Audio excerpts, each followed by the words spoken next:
Hey, what's up?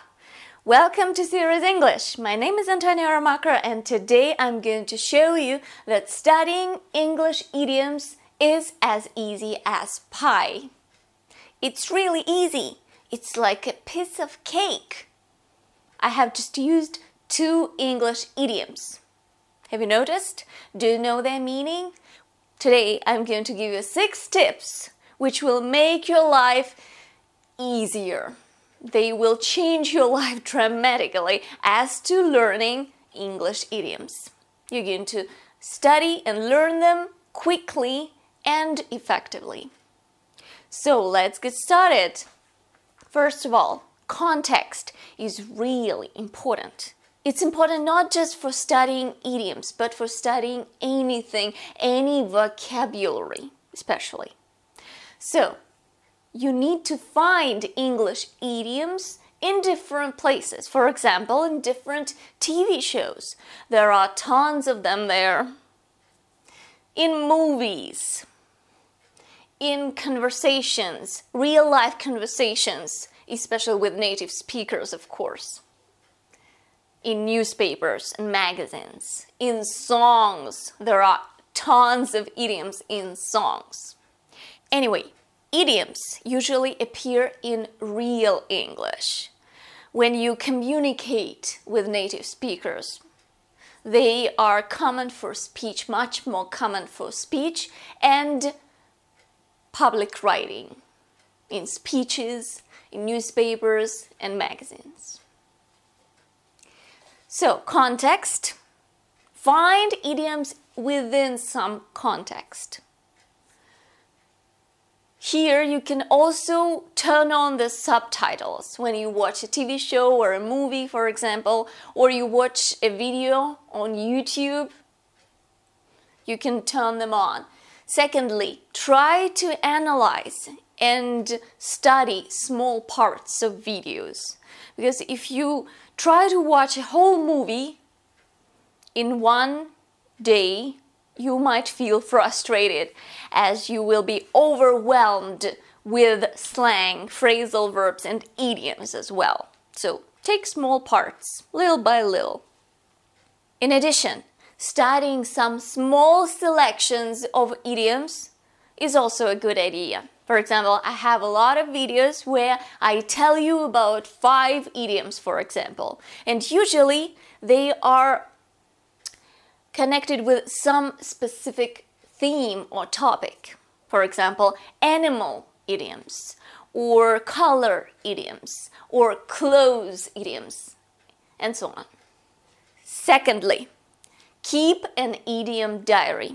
I have been doing it for millions of years, to tell you the truth, and I really enjoy doing it. I like collecting idioms. They are so intriguing and fascinating. They are great and I write them down.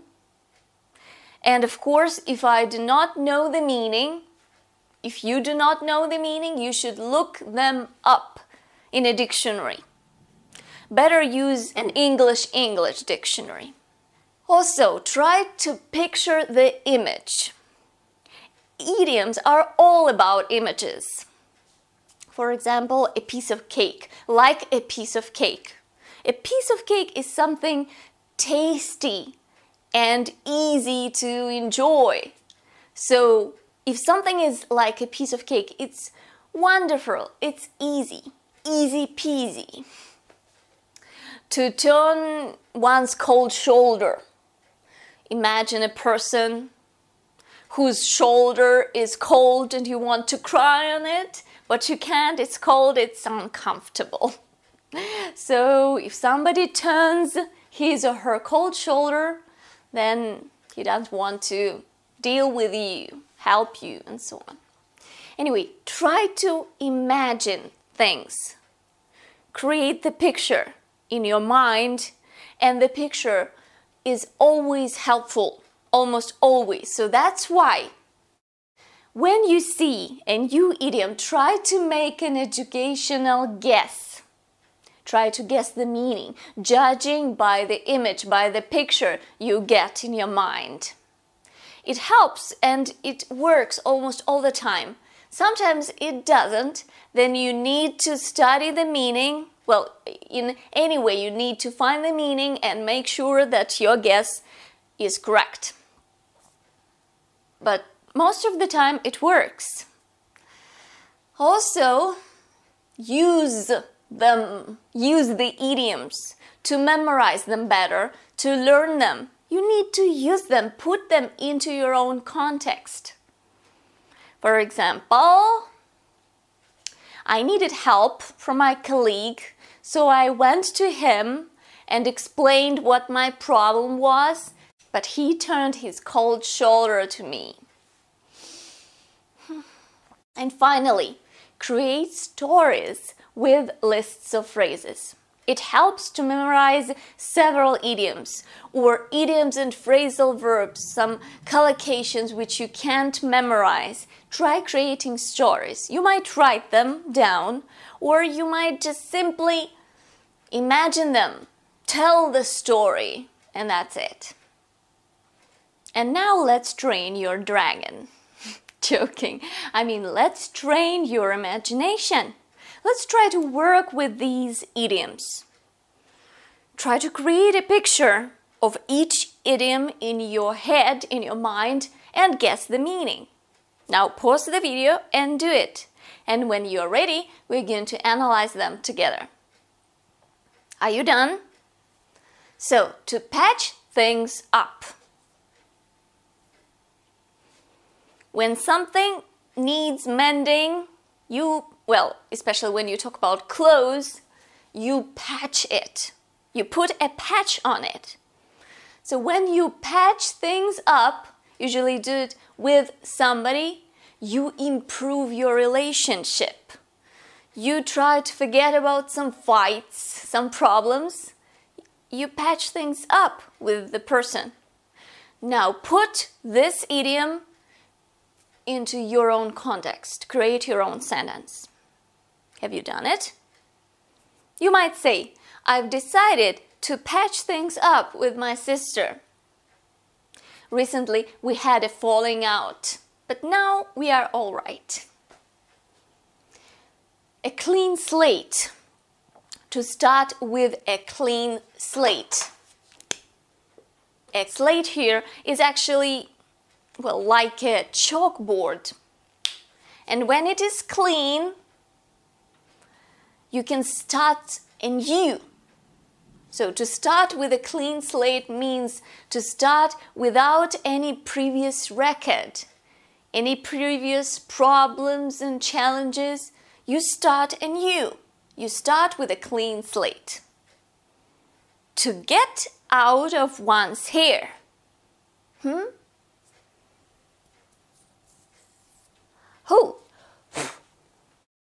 When you get out of somebody's hair, it means that you stop bothering them.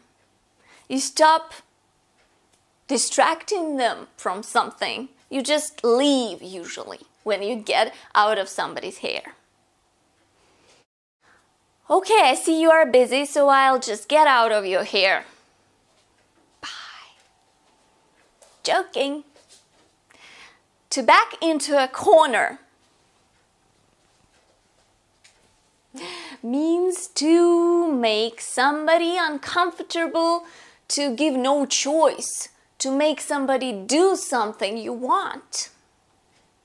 You back this person into a corner. He or she has no other choice, no variance whatsoever. He has to do as he's told. At work, I was backed into a corner by my colleagues, so I just quit.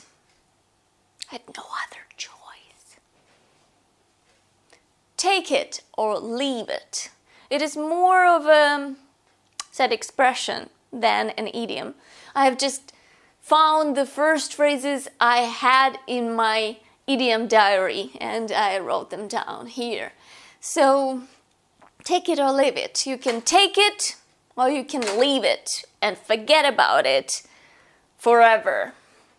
So you accept some offer or you leave.